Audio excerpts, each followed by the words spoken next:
नमस्कार दोस्तों, मैं मंजीत कुमार झा आप सबका अपने YouTube channel PM study zone में स्वागत करता हूं। दोस्तों, हम लोग पॉलिटी के तहत संसद अध्याय पढ़ रहे थे और उसमें हमने पिछले वीडियो में कुछ बेसिक जानकारियां प्राप्त की थी। आइए दोस्तों, अब हम उससे आगे की ओर बढ़ते हैं और आज देखते हैं राज्यसभा के बारे में।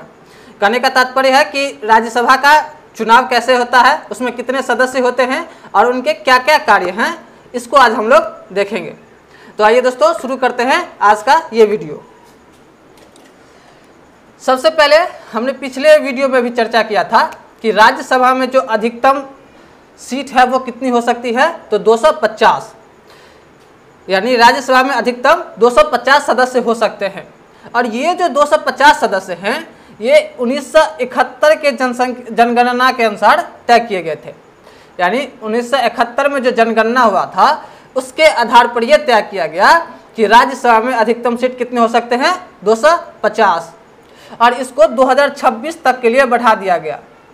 यानी कि 2026 तक राज्यसभा के सीटों की संख्या 1971 के जनगणना के अनुसार चलेगी।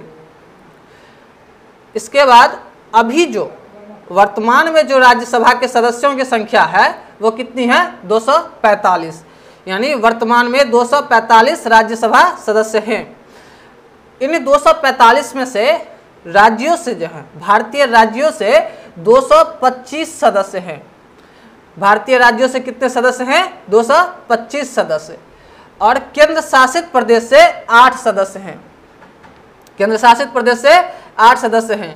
पिछले वीडियो में भी हमने चर्चा किया था कि केंद्र शासित प्रदेश में जो है वो केवल जम्मू कश्मीर, दिल्ली और पुडुचेरी, इसी 3 राज्यों में, यानी इसी 3 केंद्र शासित प्रदेश में राज्यसभा सीट उपलब्ध है, जिसमें से जम्मू और कश्मीर में 4, दिल्ली में 3 और पुडुचेरी में 1 सीट उपलब्ध है। बाकी किसी भी केंद्र शासित प्रदेश में राज्यसभा सीट उपलब्ध नहीं है। उसके बाद 12 जो राज्यसभा सदस्य बन जाते हैं उन्हें राष्ट्रपति द्वारा मनोनीत किया जाता है। यानी राष्ट्रपति इन 12 सदस्यों को मनोनीत करते हैं। ये अपने अपने पेशे के, जैसे कोई साहित्य के, कोई वाणिज्य क्षेत्र के या कोई खेल विभाग के वरिष्ठ खिलाड़ी या वरिष्ठ व्यक्ति होते हैं। तो इन सब में से 12 व्यक्तियों को राष्ट्रपति राज्यसभा के लिए मनोनीत करते हैं। इस प्रकार जो वर्तमान में है वो राज्यसभा सदस्यों की संख्या कितनी है, 245 है। अब देखते हैं हम कि राज्यसभा का निर्वाचन कैसे होता है। तो राज्यसभा के निर्वाचन की प्रक्रिया जो है वो संविधान के आर्टिकल 80 में दी गई है। ठीक है, राज्यसभा के निर्वाचन की प्रक्रिया संविधान के आर्टिकल 80 में दी गई है। और निर्वाचन की प्रक्रिया क्या है, तो निर्वाचन की प्रक्रिया है अप्रत्यक्ष तरीके से गुप्त मतदान द्वारा एकल संक्रमणीय मत से। ठीक है, क्या सब हुआ, तो अप्रत्यक्ष तरीके से गुप्त मतदान द्वारा एकल संक्रमणीय मत से, एकल संक्रमणीय मत से। दोस्तों, ये प्रक्रिया क्या होती है इसके बारे में हमने राष्ट्रपति अध्याय में चर्चा की थी। जिनको भी ये नहीं पता हो या राष्ट्रपति वाला वीडियो नहीं देखे हों वो कृपया राष्ट्रपति वाला वीडियो पहले देखें, तब आपको आसानी से समझ में आ जाएगी कि ये प्रक्रिया क्या होती है। ठीक है, इसके बाद हम देखते हैं कि इस चुनाव के लिए कुछ योग्यताएं निर्धारित की गई है। इस चुनाव के लिए कुछ योग्यताएं निर्धारित की गई है। ये योग्यता क्या है, तो सबसे पहली जो योग्यता है वो है कि भारत का नागरिक होना चाहिए। यानी जो भी राज्यसभा सदस्य के लिए चुनाव लड़ेंगे वो भारत के नागरिक होने चाहिए। उसके बाद उनकी उम्र जो है वो 30 वर्ष होनी चाहिए। राष्ट्रपति में कितनी थी, 35 वर्ष, और राज्यसभा के लिए कितनी है, 30 वर्ष। ये याद रखेंगे। मैंने राष्ट्रपति का इसलिए बता दिया क्योंकि राष्ट्रपति भी संसद का अंग है। तो राज्यसभा के लिए जो चुनाव लड़ेंगे उनकी उम्र सीमा क्या होनी चाहिए, तो 30 वर्ष होनी चाहिए। उसके बाद वो जिस राज्य से राज्यसभा सदस्य के लिए खड़े होंगे उस राज्य के किसी भी निर्वाचन क्षेत्र में उनका नाम होना चाहिए। ठीक, यानी उस राज्य के किसी भी निर्वाचन क्षेत्र में उनका नाम होगा, तभी उस राज्य से वो राज्यसभा सदस्य के लिए खड़े हो सकेंगे। उसके बाद है कि किसी भी लाभ के पद पर ना हो। अब देखते हैं इनका कार्यकाल। तो राज्यसभा सदस्यों का कार्यकाल कितने वर्षों का होता है? 6 वर्षों का होता है। राज्यसभा सदस्यों का कार्यकाल कितने वर्षों का होता है? 6 वर्षों का होता है। और प्रत्येक 2 वर्ष पर, प्रत्येक 2 वर्ष पर इसके 1/3 सदस्य, कितने सदस्य? 1/3 सदस्य अवकाश प्राप्त करते हैं। 1/3 सदस्य अवकाश प्राप्त करते हैं। इसका मतलब ये हुआ कि राज्यसभा का जो चुनाव होता है वो प्रत्येक 2 वर्ष पर होता है। और कितने सीटों के लिए होता है? तो 1/3 सीटों के लिए होता है। इसके बाद राज्यसभा के जो अध्यक्ष या सभापति होते हैं वो कौन होते हैं? उपराष्ट्रपति होते हैं। उपराष्ट्रपति होते हैं। ये राज्यसभा के पदेन सभापति होते हैं। इनको पदेन सभापति क्यों कहा जाता है? क्योंकि ये राज्यसभा के सदस्य नहीं होते हैं, फिर भी ये राज्यसभा के सभापति होते हैं, इसलिए उपराष्ट्रपति को राज्यसभा का पदेन सभापति कहा जाता है। सभापति के अतिरिक्त एक उपसभापति चुना जाता है। ये उपसभापति उसी राज्यसभा का सदस्य होता है और राज्यसभा सदस्य अपने में से मिलकर एक उपसभापति का चुनाव करते हैं। यहाँ पर यह ध्यान रखना आवश्यक है कि ये उपसभापति जो है वो सभापति से पूर्णतः स्वतंत्र होता है। कहने का तात्पर्य है कि ये उपसभापति सभापति के अंदर में काम नहीं करता है, ये सभापति से स्वतंत्र होता है।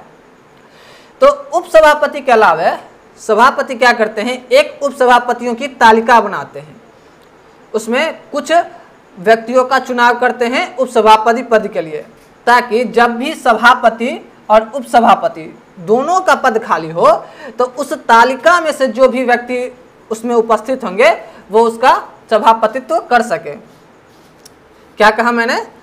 तो मेरा कहने का मतलब था कि उपसभापति जो हैं उनकी एक तालिका बनाई जाती है। किसके द्वारा? तो सभापति के द्वारा।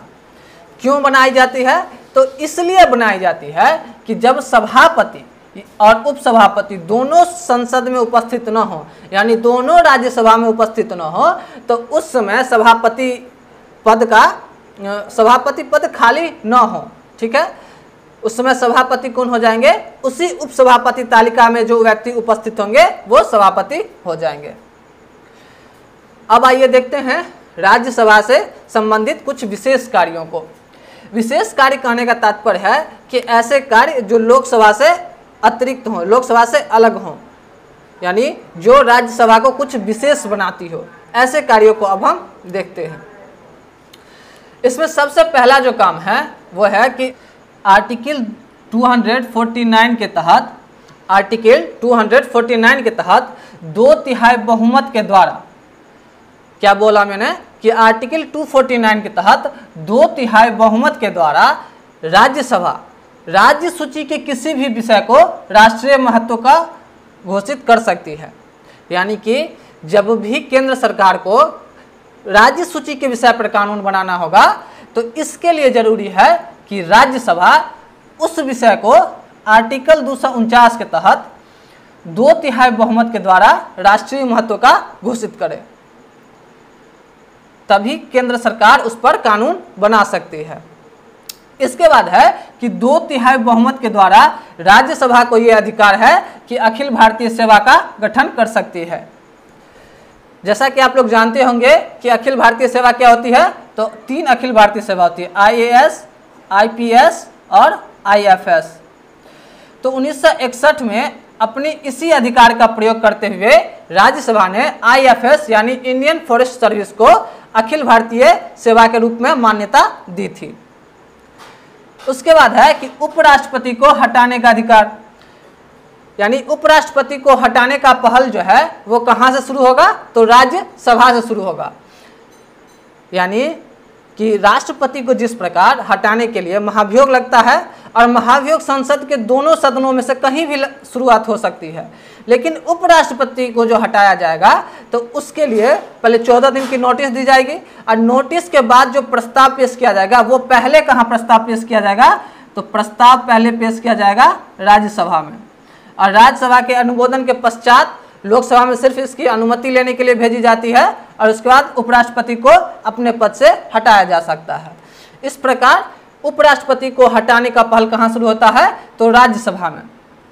इस प्रकार इन कार्यों को लेकर के राज्यसभा लोकसभा से अलग है, यानी राज्यसभा जो है वो लोकसभा से विशेष है। इसके अलावा भी एक विशेषता है कि राज्यसभा जो होता है वो अस्थायी सदन होता है। क्या होता है? अस्थायी सदन, यानी इसका विघटन नहीं होता है, ये हमेशा चलता रहता है। तो दोस्तों, इस प्रकार आज हमने राज्यसभा के विषय में जानकारी प्राप्त की, और उम्मीद करता हूं कि आप लोगों को ये जानकारियां अच्छी लगी होगी। आपको ये वीडियो कैसा लगा ये हमें कमेंट के माध्यम से जरूर बताएं। साथ ही साथ वीडियो को लाइक एवं शेयर जरूर करें। हमारे चैनल से जुड़े रहने के लिए चैनल को सब्सक्राइब करें एवं बेल आइकन को अवश्य प्रेस करें। धन्यवाद।